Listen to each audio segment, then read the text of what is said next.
결혼식장이나 기타 연애 모임에 많이 이용할 수 있는 뷔페. 오늘은 웨딩홀 전문가가 전하는 뷔페. 가서 되도록 먹지 말아야 할 음식 9가지를 살펴보겠습니다. 식당이 늘어나 자주 가는 사람들이 많을 것이라 아무래도 정해진 금액으로 무제한 먹을 수 있다 보니 특정 음식들은 건강에 좋지 않을 수 있다고 합니다. 먼저 들어가기에 앞서 사랑의 구독, 행복의 좋아요 꼭 눌러주세요. 뷔페에서 절대 먹지 말아야 할 음식 9가지에 대해 즉시 알아보겠습니다. 첫째, 장어. 20년 경력자의 말에 따르면 장어와 문어는 반드시 피해야 할 음식이라고 하며, 장어 양념장어의 경우 대부분 수입품, 냉동 바다 장어를 사용하며 거기에 인스턴트 양념장을 발라놓은 식품 첨가물 덩어리라고 합니다. 문어의 경우 대부분 가격을 맞추기 위해 질기고 맛이 없는 수입어항 오징어를 사용한다고 합니다. 둘째, 샐러드 드레싱입니다. 뷔페에서 사용되는 상업용 드레싱은 지방이 많고 첨가물과 나트륨 설탕으로 가득합니다. 뷔페에서 드레싱이 필요하다면 올리브 기름에 식초를 가볍게 바르고 소금과 후춧가루를 뿌려 드시는 게 건강에 좋습니다.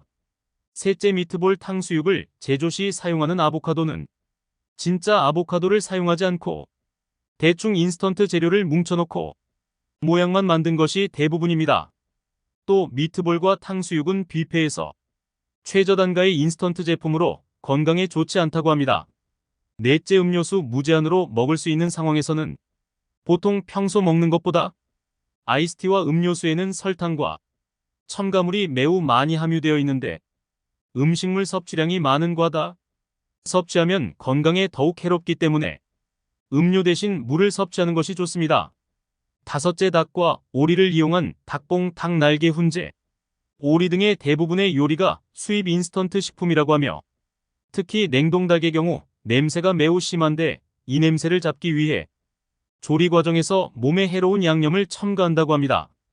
여섯째, 회. 대부분의 뷔페를 가면 회가 제공되는데 뷔페의 특성상 신선하지 않은 원재료를 쓰는 경우가 많다고 합니다.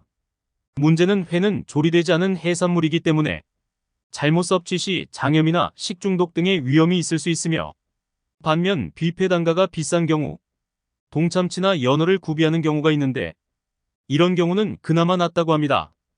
일곱째, 케이크의 떡. 뷔페의 경우 케이크나 떡은 공장에서 저렴한 단가에 납품받는 것으로서 저품질의 밀가루나 쌀로 만들 뿐 아니라 잘 상하지 않도록 식품 첨가물을 가득 넣는다고 합니다. 이렇게 공급받는 공장 제품은 일반 제과점이나 떡집에 비해 단가가 저렴하다고 합니다.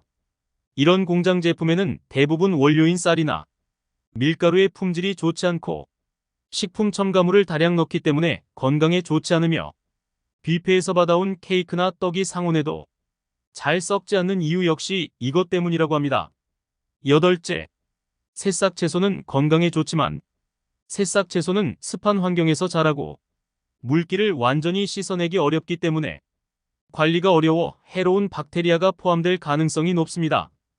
이로 인한 식중독 등의 위험을 피하기 위해 새싹 채소는 섭취를 자제하는 것이 좋고, 야채를 섭취할 새싹 채소 대신 좀 더 건조한 환경에서 자라는 오이, 당근, 피망 등을 섭취하는 것이 좋습니다. 아홉째, 튀김 요리입니다. 튀김 요리는 포화지방과 트랜스 지방이 많은 다량의 기름으로 조리하기 때문에 열량이 매우 높고 영양가가 없습니다. 조리된 구운 요리를 선택해서 드시는 게 좋습니다. 이상으로 뷔페에서 먹으면 안 되는 음식에 대해 알려드립니다. 감사합니다.